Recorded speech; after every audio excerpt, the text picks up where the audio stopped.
बोलो राजा रामचंद्र की जय हो। जय सिया राम, जय राम जी की। भैया भरत जी ने आकर उन्हें आगे होकर लिया, सामने आकर उनका स्वागत किया और समयानुकूल अच्छे आसन दिए। तिरहुतराज जनक जी कहने लगे, हे तात भरत, तुमको श्री राम जी का स्वभाव मालूम ही है। वार्तालाप चल रहा है, सभा जुड़ी पड़ी है। राम सत्यव्रत धर्मरत, सब कर शील सुनेहु, संकट सहत सकोच बस, कहे जो आयुष देहु। श्री राम जय राम, जय जय राम। श्री रामचंद्र जी सत्यव्रती और धर्मपरायण है, सबका शील और स्नेह रखने वाले हैं, इसलिए वे संकोचवश संकट सह रहे हैं। अब तुम जो आज्ञा दो वह उनसे कही जाए। भरत जी यह सुनकर पुलकित शरीर हो, नेत्रों में जल भरकर बड़ा भारी धीरज धरकर बोले, हे प्रभु, आप हमारे पिता के समान प्रिय और पूज्य हैं और कुलगुरु श्री वशिष्ठ जी के समान हितैषी तो माता पिता भी नहीं है। विश्वामित्र जी आदि मुनियों और मंत्रियों का समाज है और आज के दिन ज्ञान के समुद्र आप भी उपस्थित हैं। ये स्वामी, मुझे अपना बच्चा सेवक और आज्ञा अनुसार चलने वाला समझकर शिक्षा दीजिए।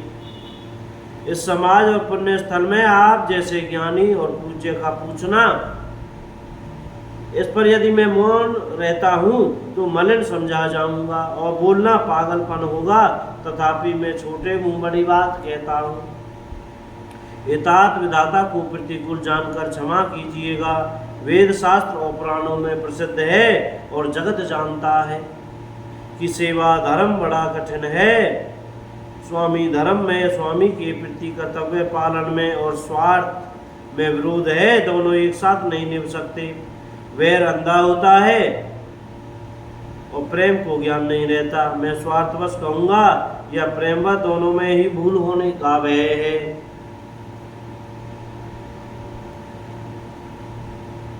अतएव मुझे पराधीन जानकर मुझसे न पूछकर श्री रामचंद्र जी के रुख रुचि धर्म और सत्य के व्रत को रखते हुए जो सबके सम्मत और सबके लिए हितकारी हो, आप सबका प्रेम पहचान कर वही कीजिए। भरत जी के वचन सुनकर और उनका स्वभाव देखकर समाज सहित राजा जनक उनकी सराहना करने लगे। भरत जी के वचन सुगम और अगम भरत जी के वचन सुगम और अगम, सुंदर, कोमल और कठोर हैं। उनमें अक्षर थोड़े हैं परंतु अर्थ अत्यंत अपार भरा हुआ है। वैसे जैसे मुख का प्रतिबिंब दर्पण में दिखता है और दर्पण अपने हाथ में है, फिर भी वह मुख का प्रतिबिंब पकड़ा नहीं जाता, इसी प्रकार भरत जी की यह अद्भुत वाणी भी पकड़ में नहीं आती, किसी से कुछ उत्तर देते नहीं बनता। तब राजा जनक जी भरत जी मुनि वशिष्ठ जी समाज के साथ वहां गए जहां देवता रूपी कुमुदों के खिलाने वाले, मुख देने वाले चंद्रमा श्री रामचंद्र जी थे। यह समाचार सुनकर सब लोग सोच से व्याकुल हो गए और नए पहली वर्ष के जल के संयोग से मछलियां व्याकुल होती हैं। देवताओं ने पहले कुलगुरु वशिष्ठ जी की प्रेम दशा देखी, फिर विदेह जी के विशेष स्नेह को देखा और तब श्री राम भक्ति से ओतप्रोत भरत जी को देखा।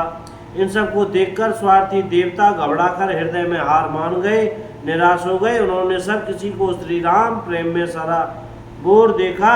इससे देवता इतने सोच के वश हो गए कि जिसका कोई हिसाब नहीं है।